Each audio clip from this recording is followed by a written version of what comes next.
Hello guys, and welcome back. In this video we're gonna see a comparison between Strymon Flint versus Strymon Bluesky. Flint or Bluesky both are incredible pedals for Strymon, but which one is right for your sound? Let's break it down. Flint, it focuses on combining reverb and tremolo in one pedal. It has reverb options like classic spring, 70s plate and 80s whole reverb. Tremolo options like harmonic, tube and optical tremolo style. It is best for vintage inspired tones and players who love a mix of tremolo and reverb in one compact unit. For Bluesky, it focuses on dedicated or to reverb with deep customization.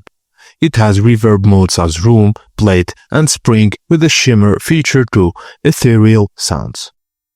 You can customize it like high and low dampening controls and modulation options. It is best for players looking for lush, modern, and highly tweakable reverb sounds.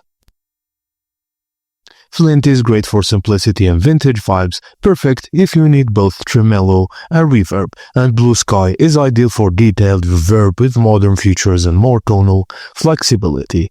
And that's it guys, thank you for watching, and please don't forget to like and subscribe for more.